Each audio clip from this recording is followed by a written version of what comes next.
Este tema de hoy es la verdadera libertad. ¿Un grito de júbilo? Les agarré frías, ¿eh? ¿Un grito de júbilo? ¿Un grito de guerra? Denle palmas fuerte al Señor.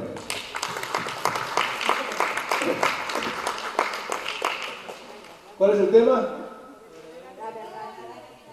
La verdadera, repite conmigo fuerte, la verdadera libertad.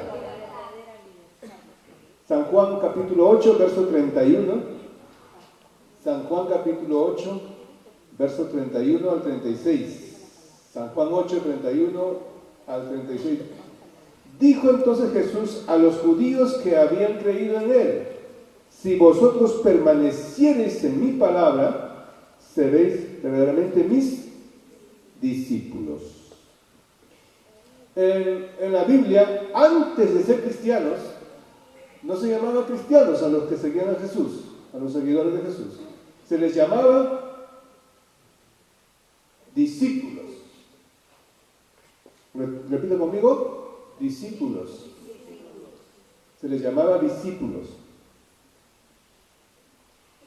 Y dice este verso: a los judíos, porque Jesús vino al pueblo judío, al pueblo de Israel, que habían creído en él, les dijo: si vosotros permanecen en mi palabra, serán verdaderamente mis discípulos. O sea que hay falsos discípulos también. Los falsos discípulos son aquellos que no permanecen en la palabra de Jesucristo.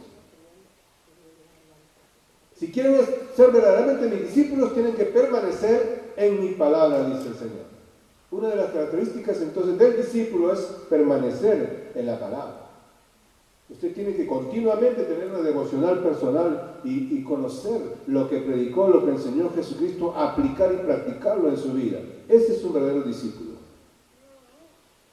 Después dice, en el verso 32, y conoceréis la verdad, y la verdad os hará libres. Según la Biblia, la mentira no hace libre al hombre. Hay cuantos engañados por el diablo en este mundo que dicen: mire, si tú eres rebelde, ya eres libre. Se rebelan y no son libres. Hay cuantos que dicen: mire, si tú eres independiente, tú eres libre. Y se independizan y no son libres. Hay cuantos que se meten a vicios, se meten a cosas y no son libres. Pierden la sabiduría, viven en necedad y peor se esclavizan de vicios, se hacen limitaciones, se llenan de dificultades en su vida y no son libres. Dice: conoceréis la verdad, pero no está hablando de la verdad del hombre. La verdad que habla aquí en este pasaje no es la verdad del hombre, es la verdad de Dios. ¿Usted sabe quién es la verdad de Dios? ¿O qué es la verdad de Dios?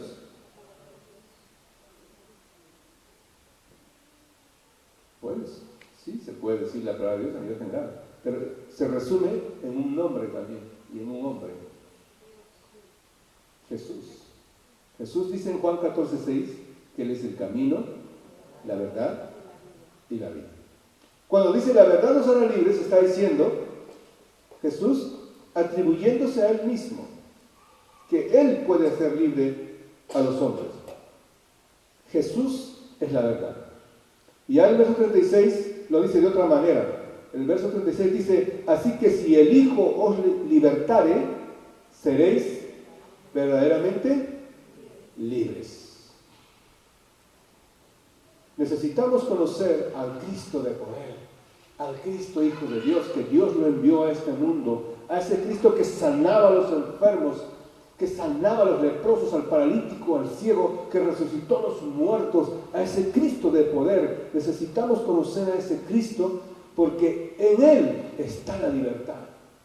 Él tiene poder para libertar de opresiones, Él tiene poder para cambiar las vidas, Él tiene poder para sacar al hombre de sus ataduras, de cualquier tipo de vicio que tiene. Hemos escuchado muchos testimonios durante estos años de creyente en muchos lugares hombres y mujeres que han salido de la prostitución, que han salido de la delincuencia, que han salido de las drogas, que han salido de un hogar destruido, han restaurado sus hogares.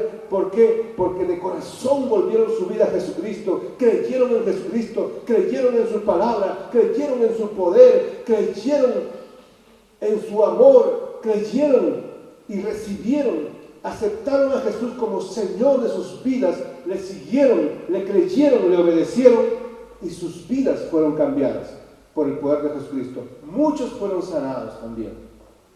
Yo he visto muchas vidas sanadas por el poder de Jesucristo. Y vamos a pasar 7 pasos para la liberación. Hay 7 pasos para la liberación. Hemos estado estudiando los lunes los síntomas de una persona que necesita ser liberada. Y posiblemente el martes estaremos estudiando también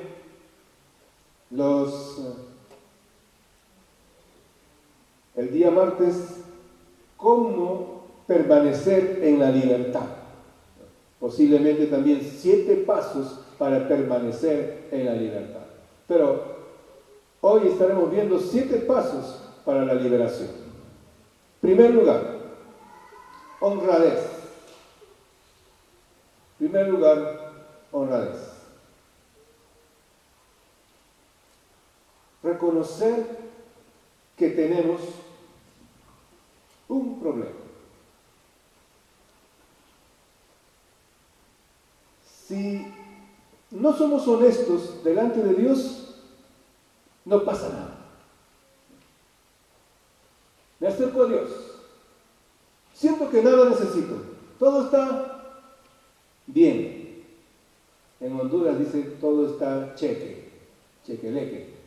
O sea, todo está bien. No pasa nada. En Perú dice no pasa nada. Todo está bien. ¿Ah? En Venezuela dice todo está chévere. Tenemos que reconocer el problema. Tenemos que reconocer que algo falta, algo pasa. Muchas veces hay tristeza, hay desánimo, hay desaliento, hay duda. Se nos va el sueño cuando queremos dormir. A algunos hasta se les va el hambre. Qué triste, ¿no? Qué triste. Aquel que no tiene hambre se le va el hambre. Tenemos que reconocer, en Proverbios 28:13 dice, el que encubre su pecado no prosperará. Mas el que los confiese y se aparta alcanzará misericordia. Existe un espíritu de orgullo, de engaño, de tapadera. ¿Qué hace la tapadera? Tapa, esconde, cubre. Y ese espíritu de engaño, de mentira, hace que uno sea orgulloso delante de Dios y no le diga la verdad. 1 Samuel capítulo 15, en 1 Samuel capítulo 15, verso 13 en adelante, el profeta Samuel se acerca a Saúl. Saúl tenía que atacar a los amalecitas y Dios le había dicho, vas a matar todo y destruir todo, nada va a quedar. Al rey y a toda la gente y todos los animales, todos los vas a matar. Lo vas a quemar, lo vas a destruir. Pero Saúl era un cristiano tibio, a medias. Hacía algunas cosas y algunas cosas no. Ese es un cristiano tibio. Obedecía algunas cosas y algunas cosas no. Fue, atacó y venció. Obedeció. Mas no hizo completamente lo que Dios le dijo. Perdonó al rey y perdonó los mejores ganados, los más bonitos, lo mejor, lo bueno. Y hasta creo que los tesoros. Y viene el profeta Samuel así que hipócrita, encubridor, su vida espiritual andaba mal, carnal.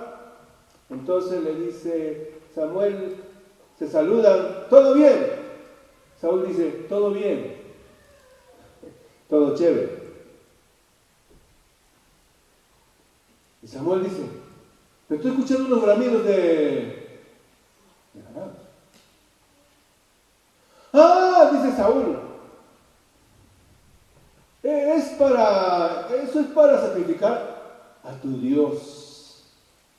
Mire, no le dice a nuestro Dios, no le dice a Dios, sino a tu Dios. O sea que ya se habían criado en su vida espiritual. Sentía lejos la presencia de Dios. ¿Por qué? Porque era uno que obedecía algunas cosas y desobedecía otras cosas. Hacía lo que le daba la gana.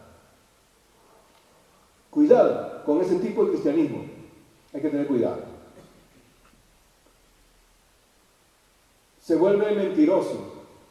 Se vuelve hipócrita.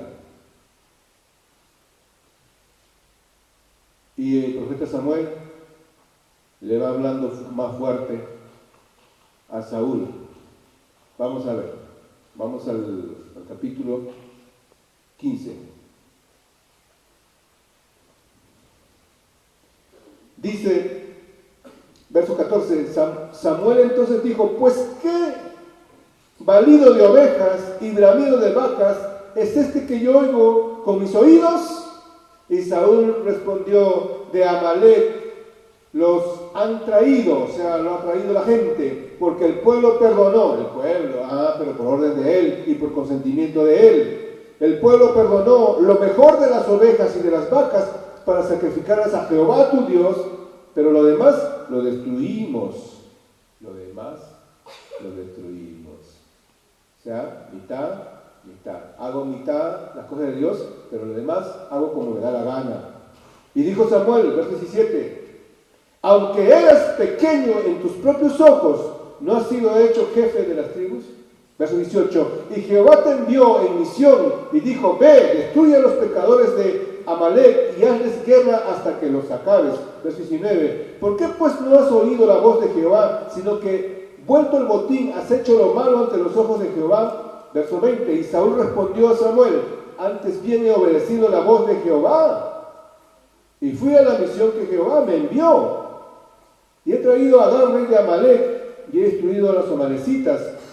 Mas el pueblo tomó del botín ovejas y vacas las primicias del anatema para ofrecer sacrificio a Jehová, tu Dios, en Gilgal. Y Samuel dijo, se complace Jehová tanto en los holocaustos y víctimas como en que se obedezca a las palabras de Jehová. Ciertamente el obedecer es mejor que los sacrificios y el prestar atención que la grosura de los carneros. Mire, la fe salvadora mueve obras, mueve obediencia. Esa es la característica de la fe salvadora. Cambia las acciones, mueve obediencia. Aquel que desobedece, algo pasó. Se está enfriando en su vida espiritual. Se enfrió en su vida espiritual. Verso 23. Qué fuerte. Verso 23. Porque como pecado de adivinación es la rebelión. ¿Cómo qué es la rebelión? Como pecado de adivinación. O sea, hechicería. Y como ídolos e idolatría, la obstinación. ¿Qué es la rebelión? Es desobedecer deliberadamente, sabiendo que estoy desobedeciendo. Esa es la rebelión. No reconocer la autoridad de Dios. ¿Qué es la obstinación? ¿Sabe usted qué es la obstinación? Sé que está mal, pero lo vuelvo a hacer y lo vuelvo a hacer. Y eso es lo que hizo Saúl. La obstinación, porque Dios le estaba dando años de misericordia. Dice,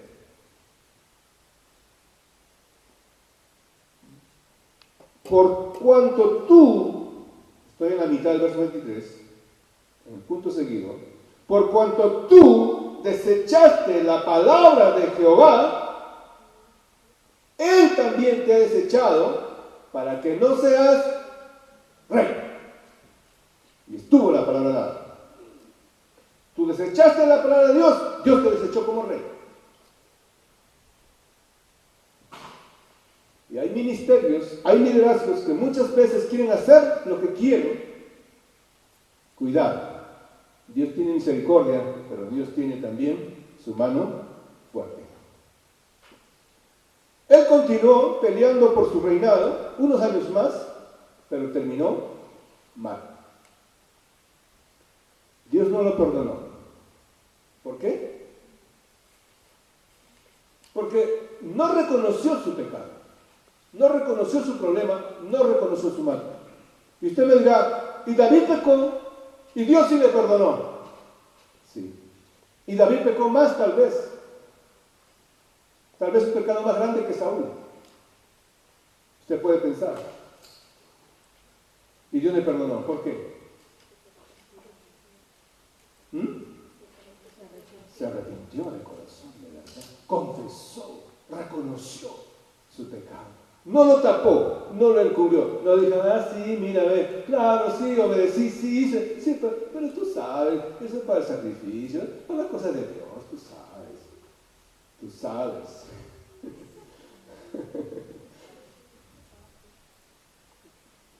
Hay gente que cree que puede engañar a Dios. Hay gente que cree que puede jugar con las cosas de Dios. Yo recomiendo una cosa: juega con cualquier cosa, menos con las cosas de Dios. Segundo, humildad. Humildad. Proverbios 21:4 dice que altivez de ojos y orgullo de corazón es pecado. La Biblia dice, ese Proverbios 21:4 para los que anotaron. La Biblia dice que el orgullo es pecado. Tengo otros versos ahí, pero el orgullo me dice que yo no necesito ayuda. El orgullo me dice que yo no me rebajaré. La humildad me dice, yo necesito ayuda. La humildad me dice, yo me dejaré ayudar. La humildad me dice, yo necesito de Dios. La humildad me dice, yo soy débil y necesito la fortaleza de Dios. La humildad me dice que yo soy pobre en espíritu, pobre espiritualmente, que necesito de la fortaleza espiritual de Dios. La humildad me dice que yo necesito la unción, yo necesito la presencia de Dios, yo necesito la ayuda de Dios cada día en mi vida. ¿Cuántos dicen amén? Denle palmas fuertes.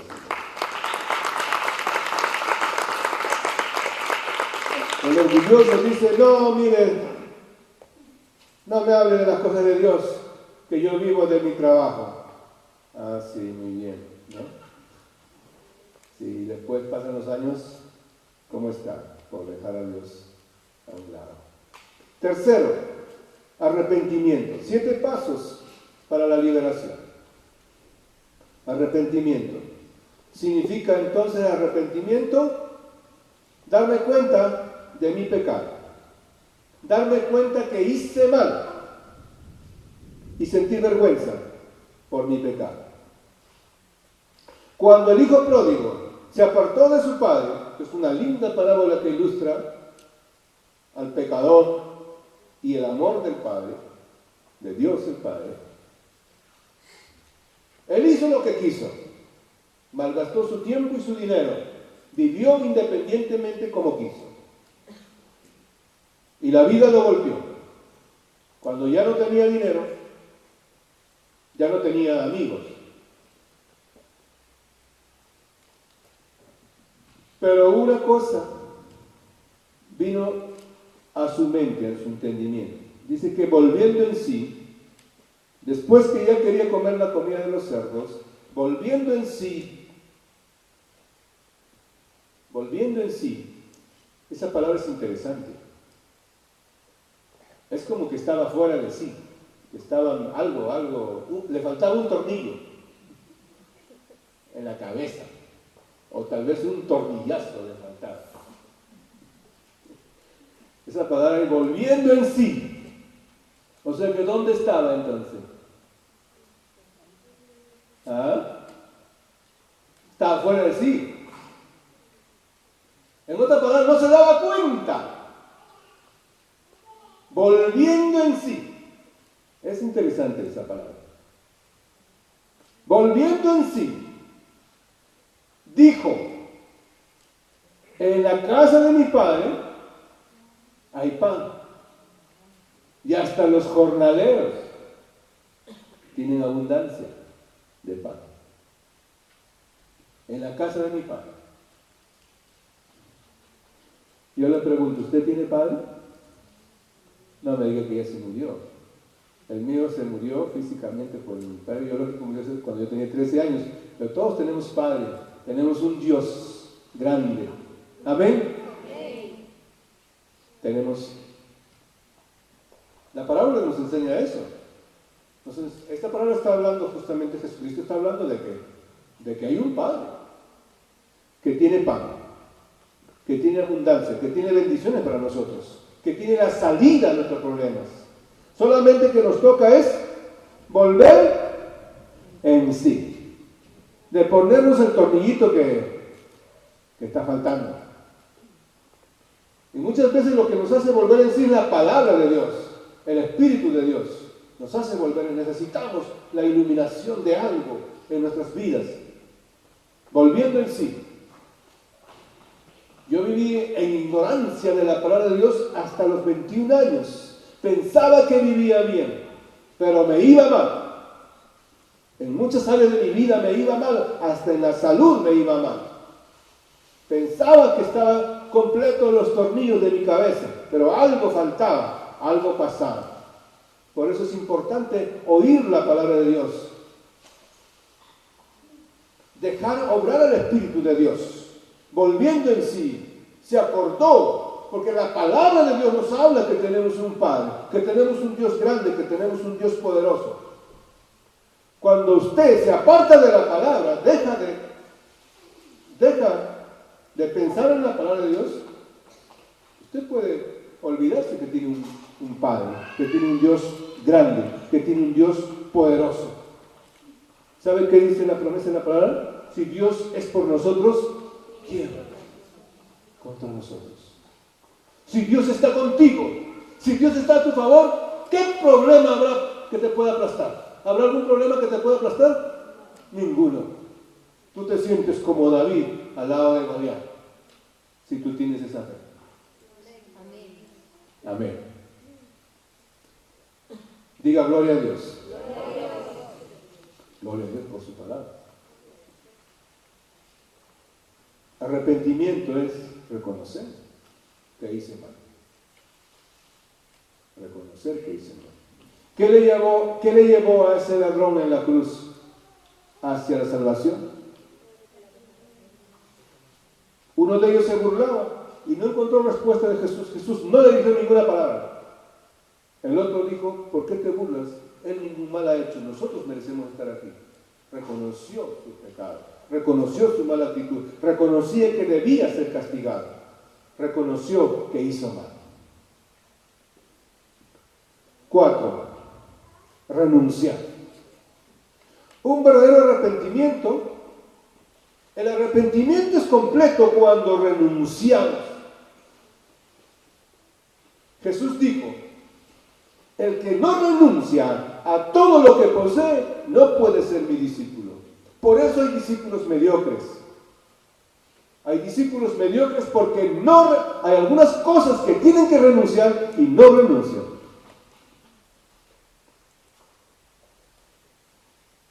Usted me dirá, ¿y dónde está ese pasaje? Yo sé que está en Lucas 14, debe estar así.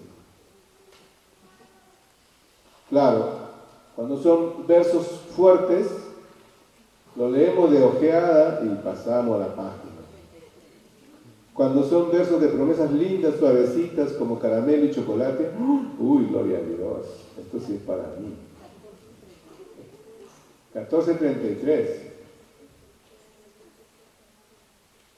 Así pues, cualquiera de vosotros que no renuncia a todo lo que posee, no puede ser mi discípulo. Y aquí no está hablando de dinero solamente. Aquí no está hablando de posiciones materiales o de bienes solamente. Aquí está hablando del orgullo. Aquí está hablando del egoísmo. Aquí está hablando de tu carácter, de tus caprichos, de tus costumbres,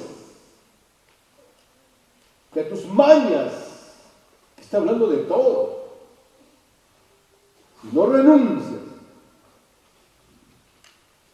un verdadero arrepentimiento, para que haya cambio de vida, para que haya bendición, para que haya sanidad, para que haya liberación, tiene que haber un arrepentimiento verdadero, tiene que haber un arrepentimiento con renuncia.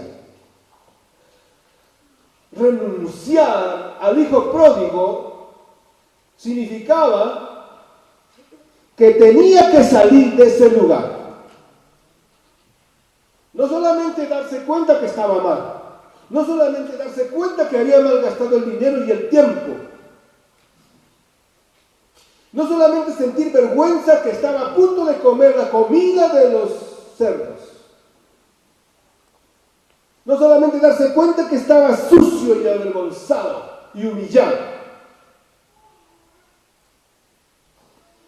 sino que tenía que salir de ese lugar. ¿Ir hacia dónde?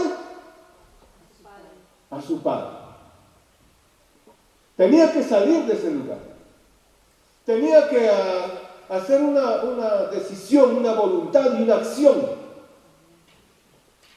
Tenía que dejar sus amigos, sus amistades.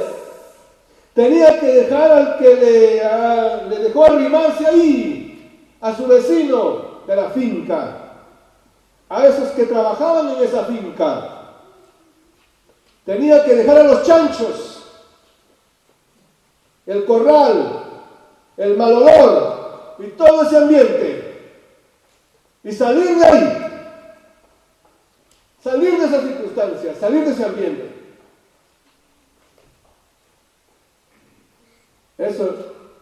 Eso le iba a cambiar su vida si volvía. Si él hubiese llorado, se hubiese dado cuenta que estaba mal, se hubiese avergonzado. Pero si él no hubiese caminado hacia su padre, no hubiese experimentado el perdón, el abrazo, el perdón y las bendiciones de su padre. Muchas veces cuando se dice renuncia significa dejar el lugar que frecuentaba. Significa dejar amigos, amistades y aún familiares que me apartan de Dios. Cuando yo recién me convertí tenía amigos. Hasta tenía una tía que me invita a almorzar y me dice, toma cerveza, toma chicha, toma cerveza. Toda la visita, ese era su afán. Así que yo dije, tía, quiero decirte que yo me entregué a Jesucristo de verdad y no estoy jugando. Y no volví a visitar. Pero si tú me invitas solamente para eso,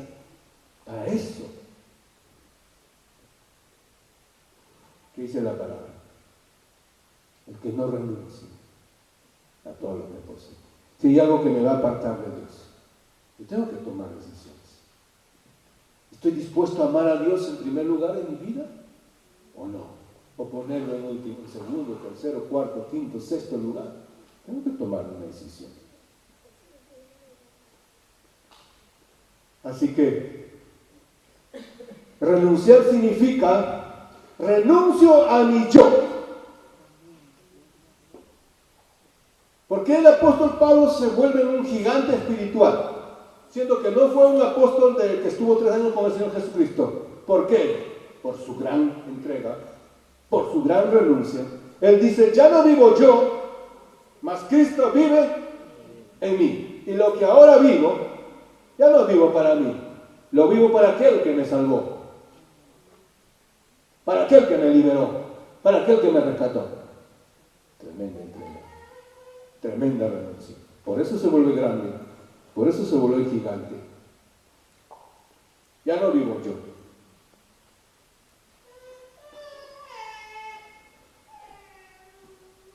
No es fácil dejar que Cristo sea el Señor de mi vida, que controle mi vida, consultarle las decisiones que yo tengo que hacer. No es fácil, no es fácil. Porque siempre, cuando usted va a tomar decisiones, ¿a quién consulta? Qué espiritual. Otros dicen a mi mamá. Otros dicen a mi papá. Qué bueno sería. Muchos consultan a su yo. A su yo nada más. Así que yo voy a tomar la decisión, porque yo sé mucho. Yo ya sé lo bueno y lo malo. Ya soy grande, ya crecí, ya terminé la secundaria. Ya terminé el cuarto de la ESO.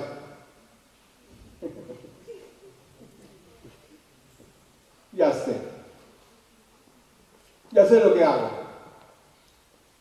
Tengo harta experiencia. Ya aprendí mucho.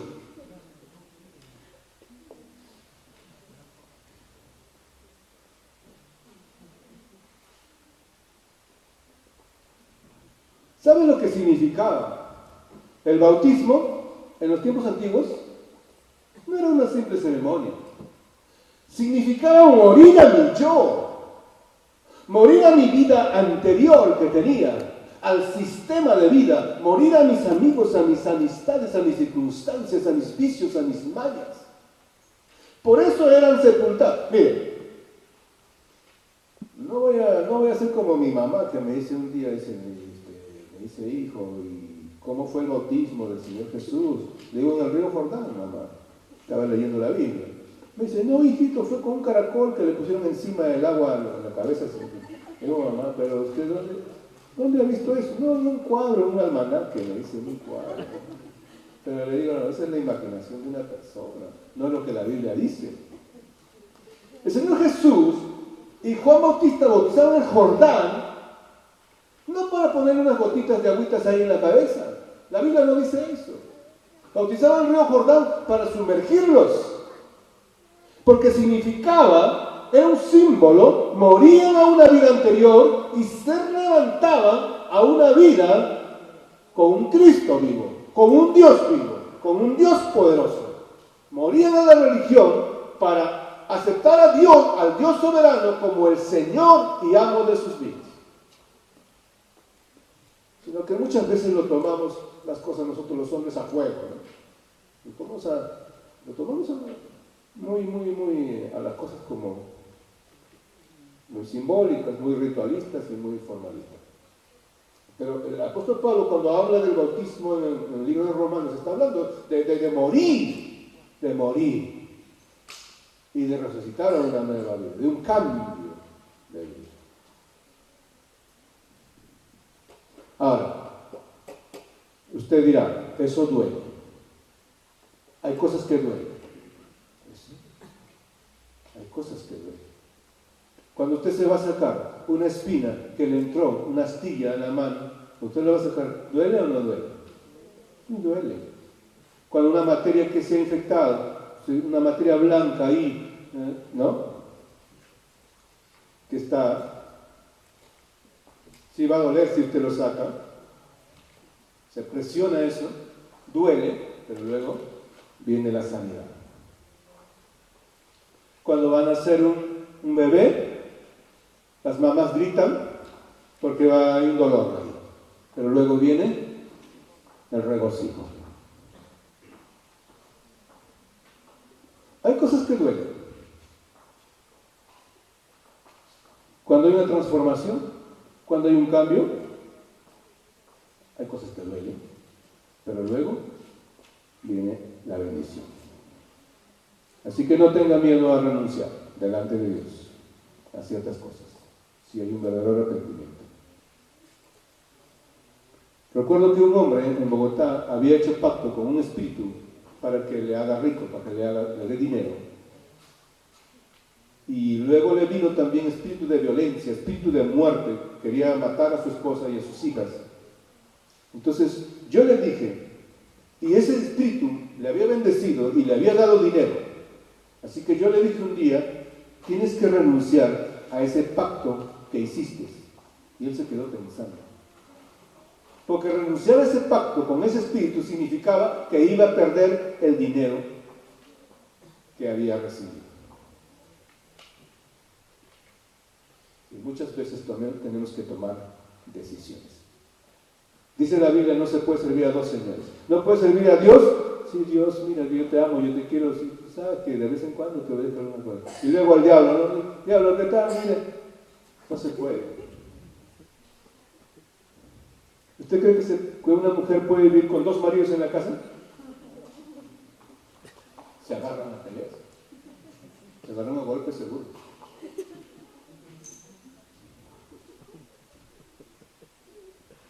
Los dos creen que son unos machos, seguramente, ¿no? Muy machos. No se puede servir a dos señores. Quinto elemento para la diversión, el perdón. Mateo capítulo 6, versos 14 y 15. La mayoría, cuando lee el Padre Nuestro, ha llegado hasta el verso anterior. Y no sé por qué no culminan.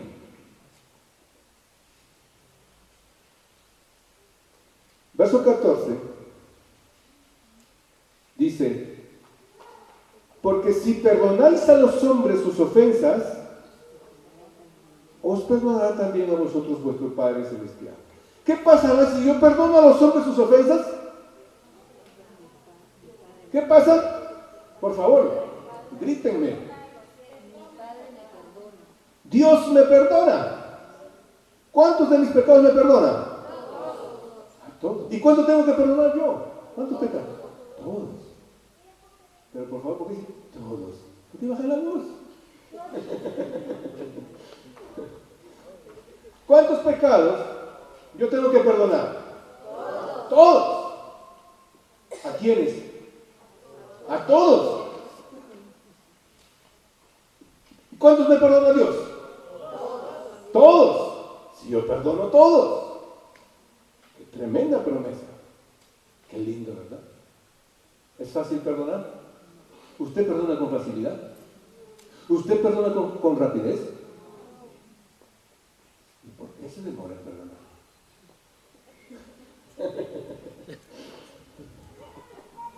Bueno, qué bueno que sea sincero o sincera, ¿no? Para mí tampoco es fácil perdonar. Pero me tengo que someter a la autoridad de Dios. Ya no vivo yo. Ya no hago lo que yo pienso, ya no hago lo que yo quiero, pero cuando yo hago lo que yo quiero y lo que yo pienso, me enredo en problemas, me enredo en amarguras, me enredo en resentimientos, me enredo con deseos de venganza, con deseos de desquitarme, me enredo en problemas, me meto en problemas. Mejor hago lo que la palabra de Dios dice. Él sabe más que yo. ¿Cuánto dicen amén? Amén. Dale palmas fuerte al Señor.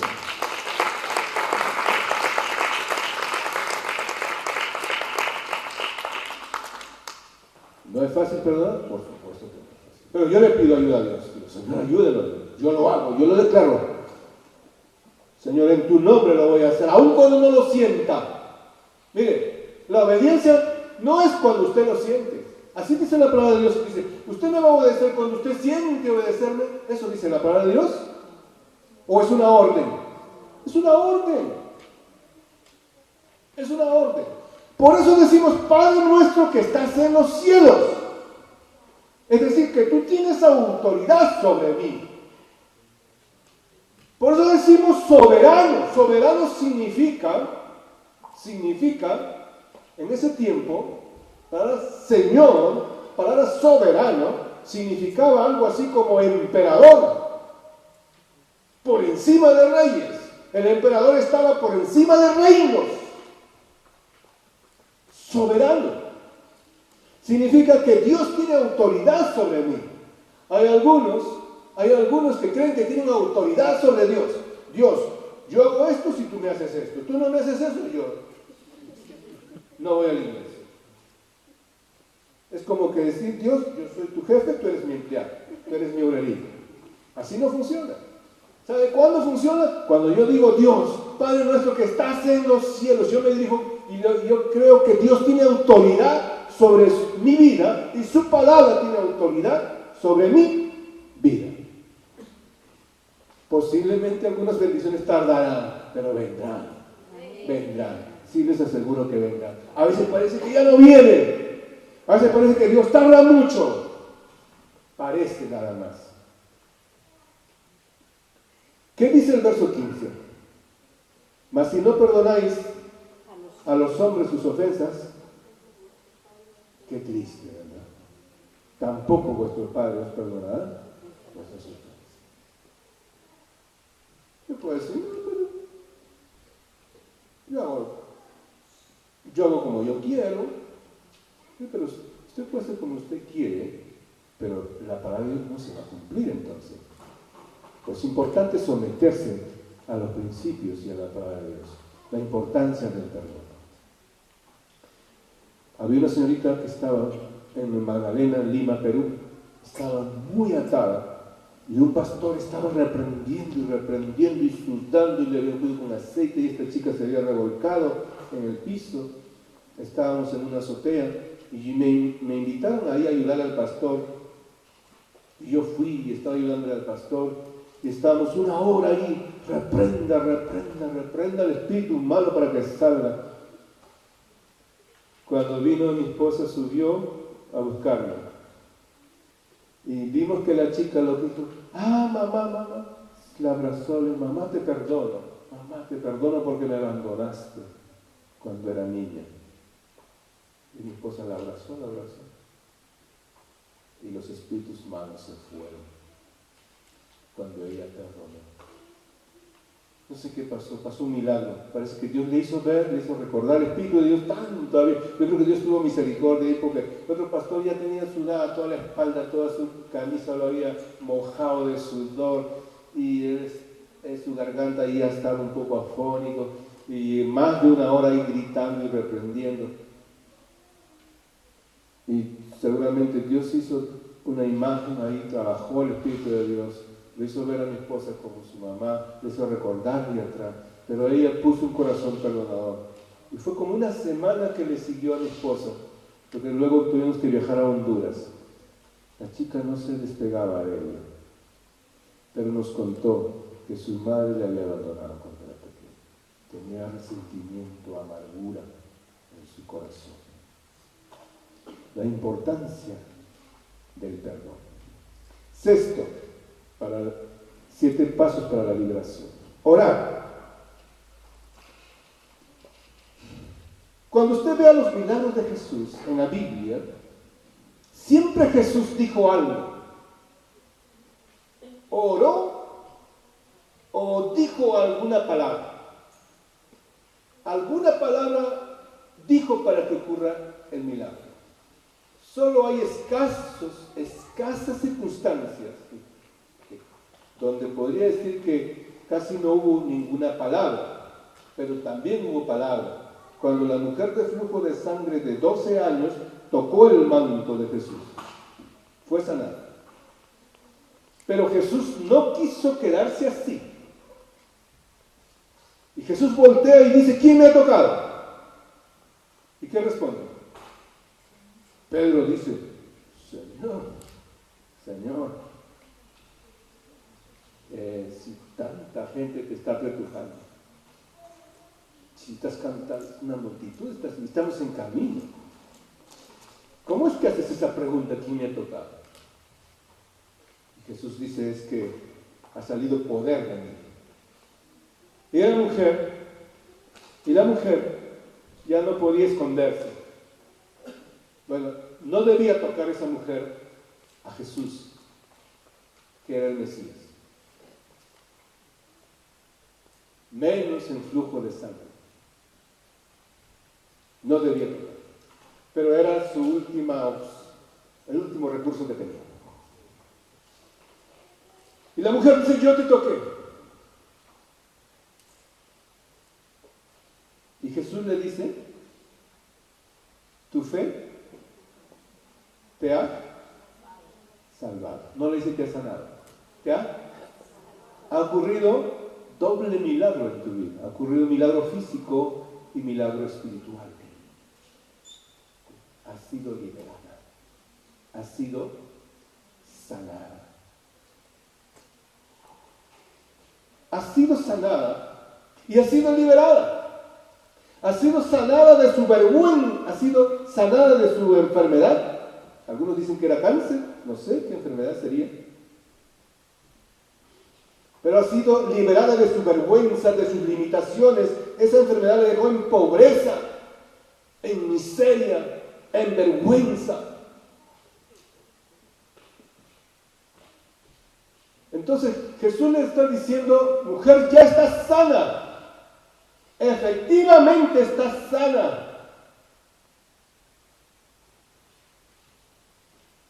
Es una confirmación de tu sanidad, de tu milagro, de tu liberación. Casi en todos los milagros de Jesús hay palabras. Cuando Jesús resucita a Lázaro, dice, Padre, te doy gracias porque siempre me oyes. ¿Qué tal fe del Señor Jesús? No hay ninguna duda. No dice, Señor, por favorcito, te lo ruego que resucites a este muerto que ya está oliendo mal de 4 días. Auméntame. No, nada de eso. Hay una seguridad tremenda. Padre, siempre me oyes. Y en estos momentos me dirijo a ti, incluso por causa de los que me oyen.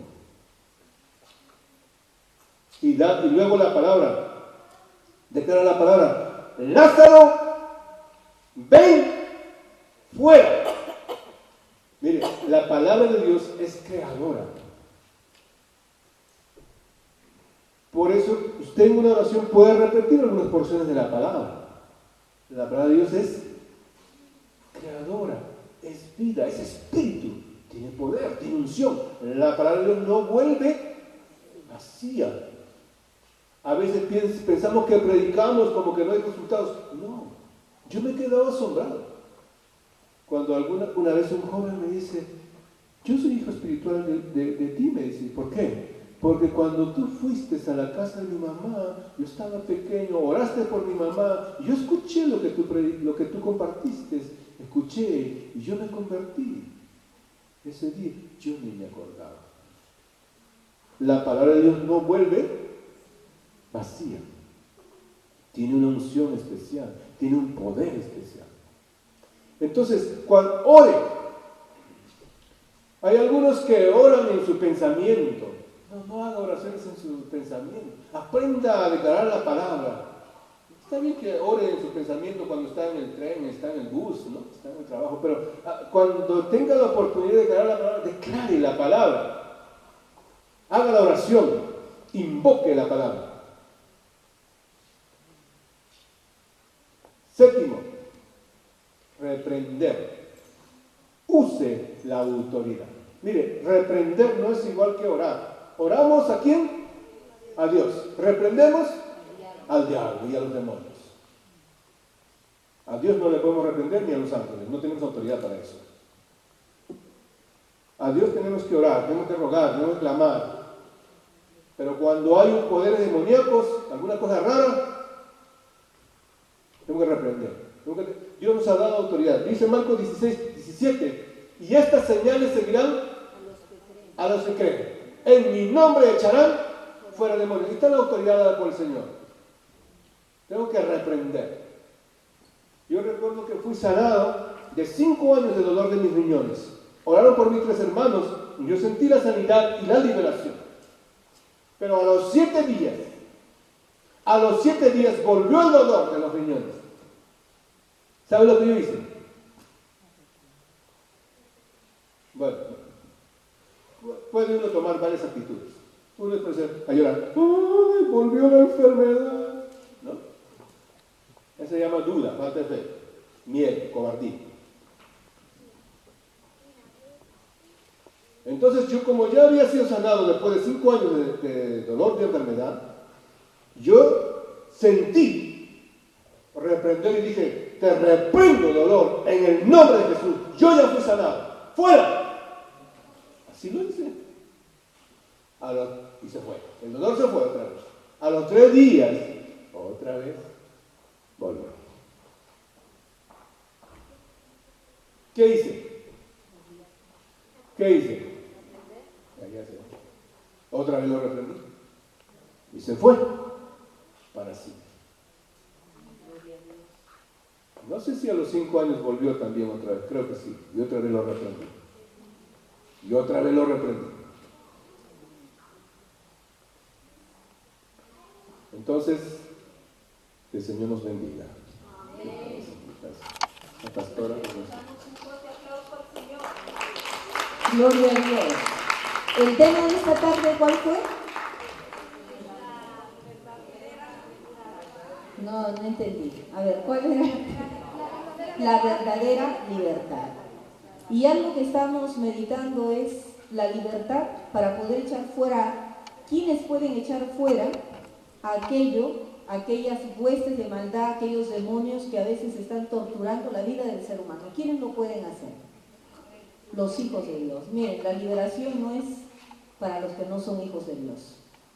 Porque la palabra del Señor dice que cuando una casa, nuestro cuerpo es como una casa, si a esa casa reprendemos, echamos fuera una opresión o un demonio que está molestando y oprimiendo, así como decía el pastor, ¿no? Echaron fuera la enfermedad y a los 10 días volvió a molestar. Y cuando hay duda, ¿qué sucede? Dice que el enemigo está como león rugiente buscando a quien devorar. Y salió un demonio, una opresión, y regresa. Y está mirando, dice, la casa está limpia, pero está desocupada. No hay muebles. Eso quiere decir, no está la palabra de Dios tomando lugar en esa casa. Y él, según la palabra de Dios, dice que ese demonio se va y vuelve a traer otros más, va y busca otros amigos, 7 más. Y el postrer estado de esa casa es peor que la primera vez, dice así la palabra del Señor.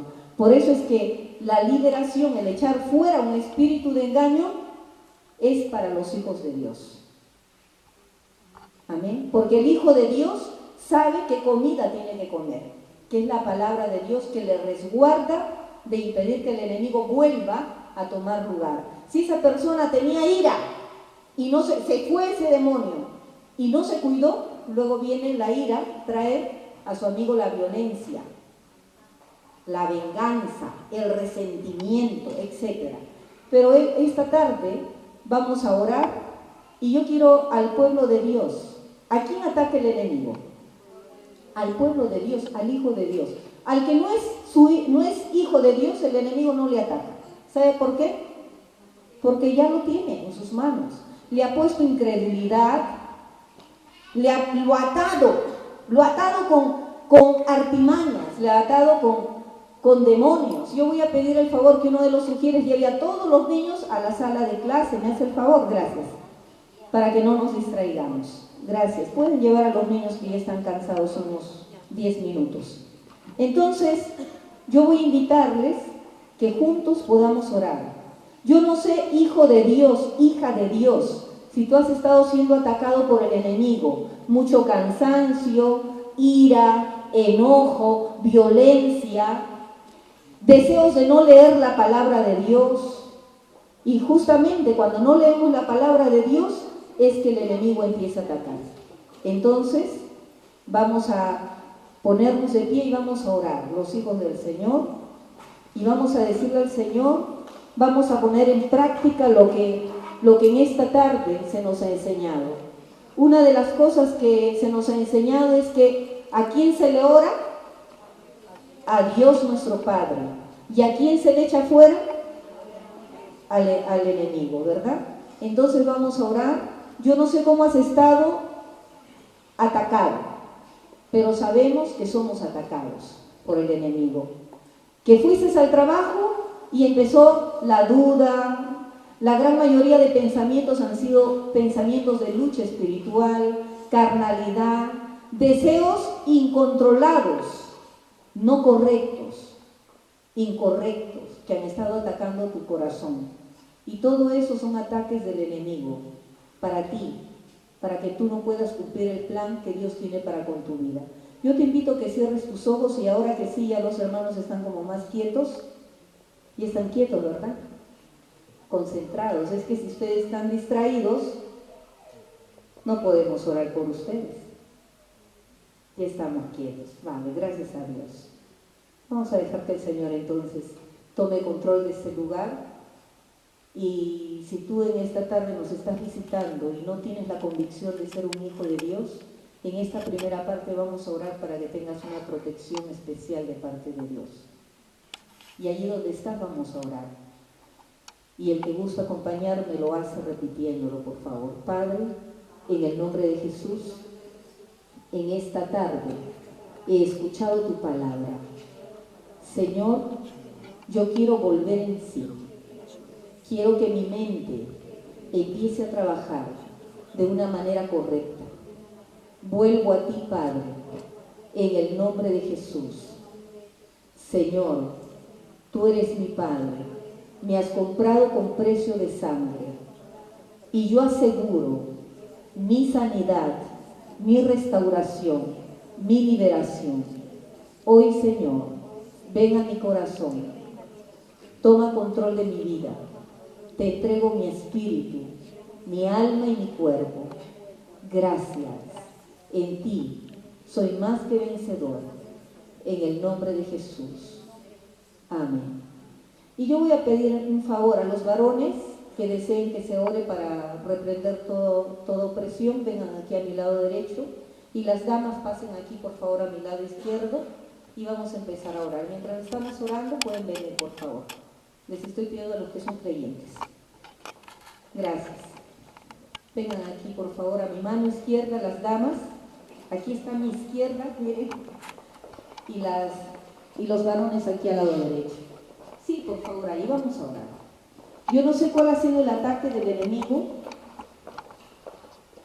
pero el Señor, dice el Señor que Él ha venido para deshacer todas las obras del diablo. ¿Para qué ha venido Jesús?